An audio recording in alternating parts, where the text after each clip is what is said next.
Salut à toutes, salut à tous et bienvenue dans cette petite vidéo. Je m'appelle Clovis et je m'appelle... Ouais, Antonin. Internet. Ok. Aujourd'hui on va ouvrir une boîte qu'on a depuis longtemps. Ouais, un petit bout de temps. Hein. Ouais, qu'on aurait dû ouvrir il y a... Ouais. C'est le Crane 2. Eloane, s'il te plaît, est-ce que tu peux nous donner... Peut-être que j'allais la chercher.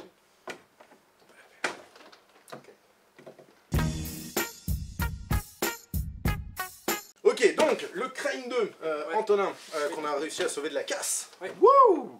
C'était moins une. Ouais, c'était moins d'une. Heureusement, préparé. et pas préparé du tout. Non. Ouais, tout ça complètement. C'est fou quand même. C'est incroyable. On va ouvrir du coup la boîte. Jolie boîte déjà pour commencer. Légère, elle a l'air un peu. Et puis tout ça, c'est mis dans un gros paquet. Ouais, on avait dit pas. Non, on avait dit non. Qu'est-ce qu'on a dedans? Alors, tiens, venez voir. Dedans, on va avoir 3 batteries et un chargeur, ce qui est cool. On va avoir. C'est. Ah, Ça c'est nouveau. ouais, c'est Par nouveau. rapport au crane. Ils nous ont mis un petit pied. Et c'est un pied, croyez-moi. Ouais, c'est vrai qu'il a l'air costaud. Ouais, c'est pas du plastique. On a évidemment, hop, Le crane. le crane, tout à fait. Ok, et là donc plein de petits câbles qui te permettent de brancher ton crane sur des caméras. Je te propose, tac, de le visser ici pendant que Je sais pas raconte comment un petit mettre peu les batteries dedans. Ah, mettons les batteries. Est-ce que ça marche avec des batteries alors? Ouais, avec 3 batteries. Ah, génial. Hop, tiens, tu veux un snack, t'as faim? Hop, tu manges pas tout d'un coup. Chez Crane, là, pour le moment, à l'heure actuelle, il y a 3 modèles dans les Crane pour les DSLR. On a le Crane normal, on a le Crane V2, qui est en fait le Crane normal, qu'on va appeler Crane 1 pour plus de praticité. Le Crane 1 et le Crane 1 V2, c'est la même chose, avec quelques petites upgrades ergonomiques. Voilà.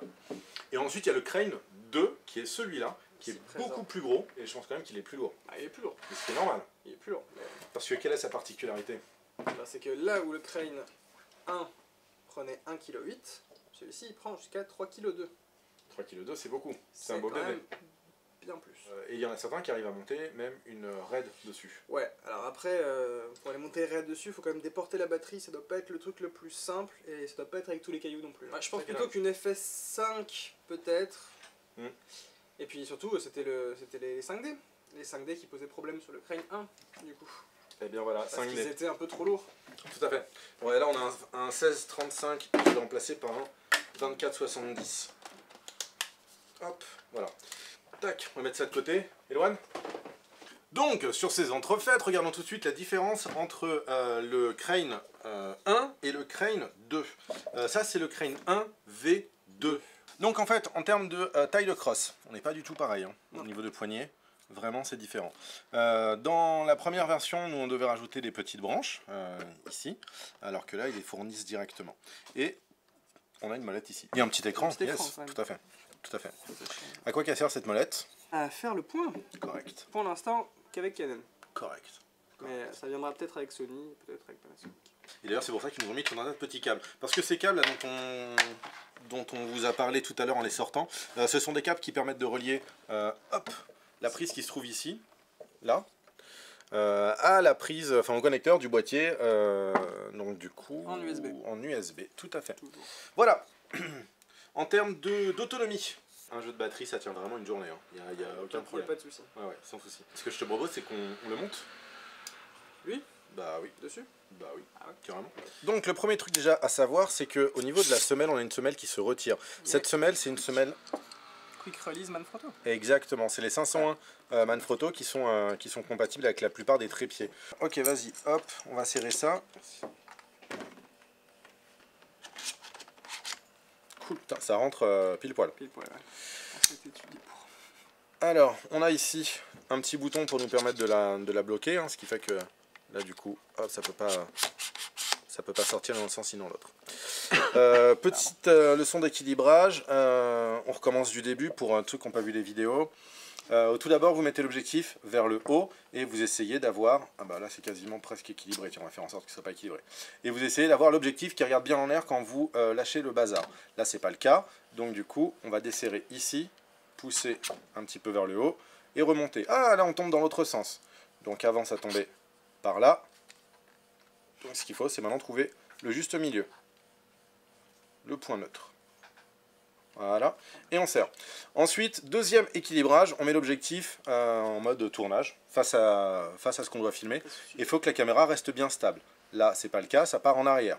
Du coup, je vais jouer avec la semelle, en dévissant ici. Ok, donc là maintenant on est bien ici. Je repasse à mon étape 1, juste pour m'assurer que rien n'a bougé. Et là, ça a bougé. Donc il faut à nouveau, hop, que je desserre le papillon qui est ici. Comme j'ai trop de poids sur le haut du boîtier, hop, je vais descendre légèrement le boîtier. Hop là, de trop. Du coup, je trouve mon juste milieu. Donc là, celui-là, il est bon. Celui-là, hop, il est bon. Maintenant, j'ai le droite-gauche à faire. Il faut que ma caméra reste parfaitement à niveau. Là, c'est pas le cas. Hein, ça penche beaucoup trop de ce côté-là. Donc, je vais me mettre ici. Et là, je vais desserrer cette petite vis qui est là. Et je vais tout faire glisser. Une fois que j'ai trouvé, je serre. Ça peut paraître super simple quand moi je le fais parce que bah, c'est pas comme si on le faisait genre 8 à 10 fois par jour depuis 4 ans. Si vous, pour la première fois que vous le prenez, vous réussissez à l'équilibrer en 30-40 minutes, c'est normal. La première fois, ça prend beaucoup de temps. Après, dès la deuxième fois, on va bien plus vite. Ouais. Une fois qu'on a compris. Tout à fait. Idéalement, entraînez-vous genre la veille à l'équilibrer avec votre config et tout. Et comme ça, n'oubliez pas qu'à chaque fois que vous changez d'objectif, vous êtes censé normalement le rééquilibrer. Mais pas complètement. Juste sur le avant-arrière. Le dernier équilibrage, c'est l'axe du pan qui est ici. Il faut qu'il y ait autant de poids du côté de la frontale et l'objectif que du côté du bloc moteur du gimbal. Ouais. Problème, c'est que là, il est impossible pour nous, dans l'état, de savoir lequel est le plus lourd. Si je mets, typiquement, si je rajoute du poids ici, il va absolument rien se passer, alors que là, je viens de créer un déséquilibre flagrant. Et pour savoir si les deux parties sont parfaitement en équilibre, on va simplement faire pivoter l'intégralité du stabilisateur sur la tranche du boîtier. Genre vous dites, tiens, je vais essayer de faire toucher les connectiques à la table. Donc j'incline un petit peu mes connectiques vers la table. Pouf. S'il ne se passe rien, vous êtes équilibré. Si ça tourne, c'est que vous n'êtes pas équilibré. Donc là, on a visiblement trop de poids du côté de l'objectif, vu qu'il est sur la partie basse de l'inclinaison, et pas assez de poids du côté bloc moteur, vu qu'il est sur la partie haute de l'inclinaison. Pour compenser ça, on a une vis ici qui nous permet de pouvoir avancer ou reculer l'intégralité de tout le gimbal. Donc là, je me repenche, et là c'est l'inverse maintenant. J'ai l'objectif qui est trop léger et le bloc moteur qui est trop lourd. Hop. Je desserre ça et je trouve mon entre-deux.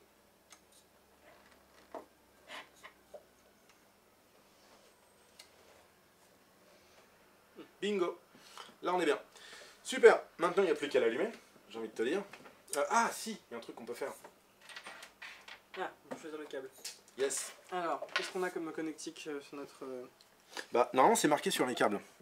Et ça c'est pour le Mark II et le Mark III, celui-là, avec le mini USB. Que ce soit coudé, on a une prise qui va là et l'autre qui va du coup ici, c'est ça? Ouais. Nickel. Pour l'allumer... Plus de boutons qu'avant. Ouais, pour l'allumer, bah tiens, venez voir, rapprochez-vous. Pour l'allumer, on va simplement appuyer ici. Waouh. Ok, donc là c'est allumé. On peut contrôler le point, le diaph, la sensibilité directement avec la poignée ici. Pour ça, il faut d'abord sélectionner le bon boîtier. Ouais. Donc en bas, on va aller sur caméra. Alors, c'est pas le bouton du milieu pour rentrer dans le menu, c'est appuyer sur la molette sur la droite. Et pour sortir, il faut appuyer la molette sur la gauche. Donc là, on est sur Canon, c'est validé. Hop, tac, je sors. Ici, on va se mettre en mode vidéo, activer le Live View. En bas, normalement, ici on va se mettre tout en manuel. Ok, donc là maintenant, ici je peux changer facilement l'ouverture, ça c'est cool. L'ouverture, le shutter speed, et on peut voir que du coup, si là on se met au centième ici, allez voir même 160, on voit que là-haut ça change directement et on se met à 160. Voilà, je peux changer directement avec la molette. On peut également changer les ISO qui pour le moment sont en auto. Et je peux du coup les faire varier. Et on voit qu'ils varient ici. Donc ça joue par incrémentation. Voyons voir maintenant ensemble cette histoire de follow focus. On a branché donc la caméra en USB et on est parti. Ah, on est sur le 1635. 1635 version 2. Ouais. Et donc là je suis en mode MF. Et là tu récupères. Ouais. Et là ça marche. De toute façon, on va pas se mentir, c'est un peu compliqué. À cadrer, faire le point. D'avoir la main sur le... Complètement. C'est peut-être plus intéressant de récupérer l'ouverture, la vitesse, les ISO. Parce que c'est chiant. Le rec. Et le rec. Parce que c'est chiant d'aller sur le boîtier. Ouais. Quand il est sur le gimbal, c'est toujours une galère. En plus, il bouge, tu as le truc qui se balade. Voilà. Ça, c'est cool. Le follow focus, moi, j'y crois pas. Donc au final, oui, ça va servir principalement, effectivement, ouais, pour changer diaph, ISO ce qui peut être pratique. Ouais. Ce qui peut être pratique et de l'avoir sous le pouce, c'est cool. Ouais. En tout cas, moi j'attends qu'ils nous fassent la mise à jour pour les Panasonic et pour les Sony, parce que j'aimerais bien voir ce que ça donne leurs optiques électroniques, la Sony, avec ça. Et ben c'est du coup le moment de parler des modes. Venez voir par ici. Il y a plusieurs modes pour manipuler le système. De base, quand on allume, on a le pan, mais on n'a pas de tilt. Exactement comme sur la V1. Ouais. Et ici, on a un bouton mode, et en le pressant, on est en L ou en PF ou en F. Donc en gros, qu'est-ce que ça veut dire? F, c'est le mode genre qui va probablement dire follow, simplement. C'est-à-dire que tu as ton tilt et ton pan. Ça, tu l'as en appuyant 2 fois sur le bouton mode, 2 fois de suite. En appuyant une fois, là tu vas passer en mode PF, ça veut dire pan follow, donc droite, gauche, mais pas de tilt. Puis si tu rappuies encore une fois, tu passes en mode L, comme liber. Et là du coup, ça te donne plus aucun contrôle au niveau de tes axes. Là. Maintenant qu'on n'a plus aucun contrôle sur le pan et le tilt, est-ce que tu crois que lui du coup il est bon? Très bien. Et le pan du coup, bon aussi. Ce qui est intéressant c'est plutôt sur le tilt. Notamment quand tu fais par exemple des plans en low mode. Donc lui il peut faire du low mode, hop là, comme ça. Super. Et genre en mode low mode, tu peux avoir besoin d'être genre à ras ici, ou de faire une contre-plongée de quelqu'un. Et dans ces cas-là, vas-y, joue un peu avec mon objectif. Voilà. Et là du coup, hop, tu peux faire une jolie contre-plongée. Je pense. Ah, c'est cool ça aussi. Franchement, c'est vachement cool. Non, ça va être pratique. Hein. Ouais, même à l'image, c'est super. Hein. Ils l'ont mis dans la mise à jour du Ronin aussi. Ah oui, si, on doit être en mesure d'utiliser ce bouton-là pour lancer le rec. Bingo, et donc ça marche. Ça marche direct là-haut. On voit que je peux lancer le rec et je peux l'éteindre. Ça, c'est pratique aussi. Hein. Je peux lancer le rec. Ça, c'est super pratique en fait. Ça, c'est un des vrais avantages du bazar. Et après, moi, je le trouve agréable hein, en main. Je trouve qu'il tient bien. Après, on va faire des tests, voir si on se fatigue. Il paraît plus, ouais, je sais pas, plus stable et un peu plus smooth que le petit. L'impression. Quand même. Hein. Tu veux qu'on se fasse 2-3 images avec ça? On vous montre 2-3 images dehors. On va sortir, jouer un petit peu avec, et puis voilà, on va vous montrer tout ça.